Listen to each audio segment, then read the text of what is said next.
মাধবপুরে আসার পর জাস্ট আমাদের ওবায়দুল্লাহ ভাইকে ফোন করছিলাম, 5 মিনিটের মধ্যে ভাই কিন্তু আমাদের কাছে পৌঁছাইছে। নন রিং এর এই অ্যালবিনো লাভবারটা খুবই ইউনিক লাগছে আমার কাছে, মানে এইভাবে একসাথে লালন পালন করাটা। মহাদেবপুরে ওবায়দুল্লাহ ভাইয়ের পাখিগুলো দেখার পর আবারও আমরা রওনা দিলাম সাপাহারের উদ্দেশ্যে। রাস্তাটা অনেক সুন্দর ছিল, যার কারণে এত দীর্ঘ জার্নি হওয়ার পরেও সত্যি বলতে খারাপ লাগে নাই। সাপাহারে মাসুম ভাইয়ের বাসাতে আসার পর আমাদের প্রথম যেটা ভালো লাগছে সেটা হচ্ছে তার এই পাখির এভিয়ারির যে পর্দাটা আছে সেগুলো ওঠানোর সিস্টেমটা। নিচ থেকে বাসার দোতলাতে এই সুন্দরভাবে এই পর্দাগুলো ওঠানো যায় এবং নামানো যায়, নিজেই উনি তৈরি করেছেন। আসলে ঘুরলে অনেক কিছু শেখা যায়, জানা যায় এবং নতুন নতুন কিছু দেখা যায়। তো যাই হোক, পর্দাটা আমি একটু ট্রাই করতেছিলাম উঠানোর নামানোর, তো খুব সুন্দর লাগতেছিল এবং স্মুথলি উঠতেছিল। সেটা মাসুম ভাই নাকি নিজেই বানিয়েছে। তো আমরা পাখিগুলো দেখবো, তার আগে যাব মাসুম ভাইয়ের আমের বাগানে। যদিও এখন আমের সিজন না, তবুও অনেক দিনের ইচ্ছা ছিল তার আম বাগানটা একটু ঘুরে দেখার। আর আমের সময় যদি কখনো আসার সুযোগ হয় তাহলে তো অবশ্যই আপনাদেরকে জানাবো। তো বর্তমানে আমি আছি মাসুম ভাইয়ের আমের বাগানে। এদিকে আমের বাগানগুলোতে যে আম গাছগুলো আছে সেগুলো কিন্তু অনেক বেশি বড় না। আমার ধারণা ছিল যে আমরা যে আগে চাপাই নবাবগঞ্জে বা রাজশাহীতে যে আমের বাগানগুলো দেখেছি অনেক বড় বড় আম গাছ হয়, তো মোটেও সেরকম না। আম গাছগুলো এখানে ছোট ছোট এবং এদিক আম গাছগুলোকে ছেটে ছোট করে রাখা হয়েছে যাতে আম পাড়তে সুবিধা হয়।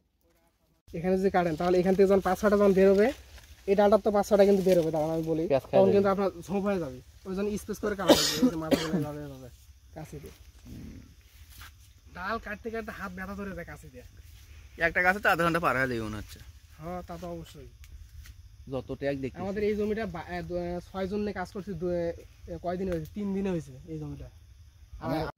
সো ভিউয়ার্স, এতক্ষণ আমরা ঘুরতেছিলাম হচ্ছে মাসুম ভাইয়ের যে আমের বাগান আছে এখানে আমের বাগানে। আজকে কিন্তু সাপাহারে আসাটা হচ্ছে সার্থক আমের বাগানের জন্য। আমের বাগানটা ঘুরে আমাদের খুবই ভালো লাগছে।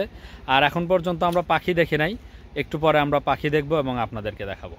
পাখির কলোনিতে ঢোকার পর আমাদের এভিয়ারি থেকে আনা পাখিগুলোই যেন আমাকে নতুন করে আরেকবার মুগ্ধ করছিল। তো যাই হোক, পাখিগুলো দেখেই বোঝা যাচ্ছিল যে কতটা যত্নে লালন পালন করা হচ্ছে পাখিগুলো। আর সেই সাথে পাখিগুলো অনেক হেলদি হয়েছে এবং এখানে অনেক ভালো টেক কেয়ার পাচ্ছে। আসলে নিজের এভিয়ারির পাখিগুলো যখন নতুন কোনো জায়গায় যায় তখন সেখানে যদি ভালোভাবে টেক কেয়ার পায় আসলে দেখতে অনেক ভালো লাগে। তাছাড়াও দেখতে পাচ্ছেন এভিয়ারির ভেতরে অর্থাৎ কলোনির ভেতরে অনেকগুলো ছোট ছোট মই বানিয়ে দেওয়া হয়েছে, পাখির বসার জন্য দড়ি টাঙিয়ে দেওয়া হয়েছে এবং পাখিগুলোর বসার জন্য পর্যাপ্ত জায়গা করে দেওয়া হয়েছে যাতে পাখিগুলো ভালোভাবে থাকতে পারে। এখানে ফিশার লাভবার্ডগুলোর সাথে কিছু নন ফিশার লাভবার্ড আছে যারা কিন্তু আলাদাভাবে পেয়ার নেওয়া আছে, যার ফলে এদের এখানে কোনো সমস্যা হচ্ছে না। তবে খুব দ্রুত ফিশার লাভবার্ডগুলো এখান থেকে সরিয়ে নিয়ে আলাদা একটা কলোনিতে রাখা হবে। আশা করি তখন আর কোনোই সমস্যা থাকবে না।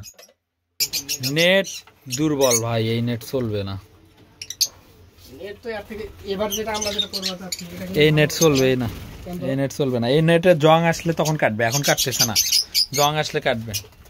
লাভবার্ডের কলোনিতে নেট লাগানোর ব্যাপারটাতে অনেক সাবধান হতে হবে, কারণ আপনারা জানেন এই নেটগুলো লাগানোর ফলে আমি কিন্তু অনেক প্রবলেম ফেস করতেছি। তো আমি মাসুম ভাইয়ের সাথে পরামর্শ করছিলাম যাতে উনি নতুন কলোনিতে এই নেটগুলো ইউজ না করেন।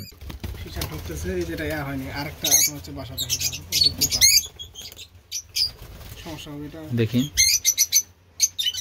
কোনটা না, এটা থাকে। আচ্ছা দাঁড়ান, আরেকটা এই যে বক্সের একটা এটা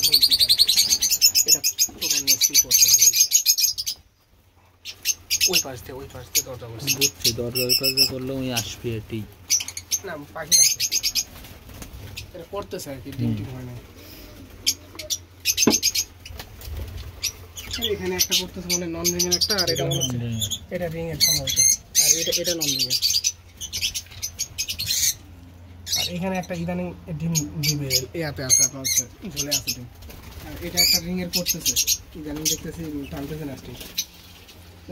এখানে নন ফিশার লাভবার্ড এবং ব্লু ফিশার লাভবার্ড গুলো আগে থেকে ছিল এবং এগুলো ফুললি অ্যাডাল্ট পাখি। এই পাখিগুলো সম্ভবত খুব দ্রুতই ডিম পারবে। পাখিগুলো নেস্টিং করতেছে, তবে ইয়েলো ফিশার পাখিগুলো এখনো রেডি না ডিম পাড়ার জন্য। তো আশা করি ইয়েলো ফিশার পাখিগুলো ডিম পাড়ার আগেই মাসুম ভাইয়ের নতুন লাভবার্ডের কলোনিটা তৈরি হয়ে যাবে। তখন এই পাখিগুলোকে সেপারেট করে দিয়ে খুব সুন্দরভাবে সেখানে পাখিগুলো ব্রিড করানো সম্ভব হবে। 50% ধান দেওয়া আছে, আপনার হচ্ছে ক্যানারি দেওয়া আছে, আপনার হচ্ছে 2% আছে মিলেট, আর হচ্ছে 1% আপনার হচ্ছে সূর্যমুখী আর কুসুম বীজ। আপনি সানফ্লাওয়ার সিড আলাদা করে দিয়েন শীতের সময়টা যতটুকু পারে খাক। আর হচ্ছে চীনাটা খাওয়ানোর অভ্যাস করেন যদি চীনা না খায়। চীনা আমার তো, আর যদি মিলেট খাওয়াতে পারেন মিলেট খাওয়ানো, মিলেটই খাওয়া। আমি চীনা যাব না, কারণ এখন যে বর্তমানে দাম সে ধানের না, এই ধানগুলো দানা মোটা, একটা আছে একটু আর একটু পাতলা, ওটা দিই।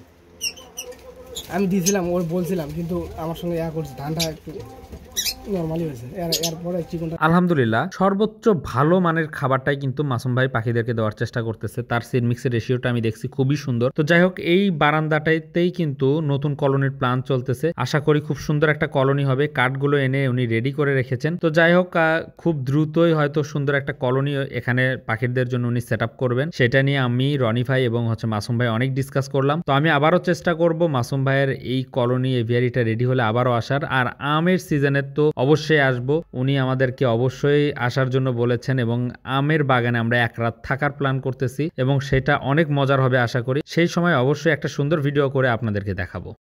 সত্যি বলতে আমি আর রনি ভাই মাসুম ভাইয়ের বাসায় এসে একটা দিন খুব সুন্দরভাবে কাটিয়েছি, অনেক ভালো লেগেছে এবং তার বাড়ির লোকজনগুলো অনেক সুন্দর ছিল, ভালো ছিল এবং আমাদেরকে অনেক ভালোবাসা জানিয়েছে। আমরাও তাদের প্রতি অনেক অনেক ভালোবাসা জানাই এবং তার এই পাখি পালনটাকে যেন আরো অনেক দূরে উনি এগিয়ে নিয়ে যেতে পারে সেই জন্য সকলের কাছে দোয়া চাই এবং আপনারা দোয়া করবেন আমাদের এই সম্পর্ক, আমাদের এই বন্ধুত্ব যেন সবসময় অটুট থাকে। সব মিলিয়ে আর একটা দিন যদি আমরা সাপাহারে থাকতে পারতাম সত্যি অনেক ভালো লাগতো। তবুও আমাদের চলে যেতে হবে আজকে, কারণ আমাদের এভিয়ারিতেও অনেক কাজ আছে, অনেক ব্যস্ততা আছে যেহেতু শীতের সময়, যার কারণে আরো একটা দিন সাপাহারে থাকার ইচ্ছা থাকা সত্ত্বেও আমাদের এখান থেকে আজকে বিদায় নিতে হচ্ছে।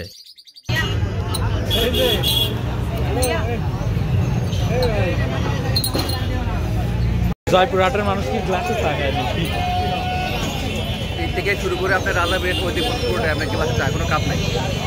তো যাই হোক, মাসুম ভাইয়ের এভিয়ারি থেকে বের হয়ে আমরা শাওন ভাইয়ের নতুন একটা পাখির এভিয়ারি দেখবো আজকে। শাওন ভাইয়ের কাছে আমরা অনেক আগে থেকে পাখি পাঠাচ্ছিলাম, তো উনি আসতেছে, ওনার জন্য ওয়েট করতেছি। আর আমরা এখন আছি জয়পুরহাটে।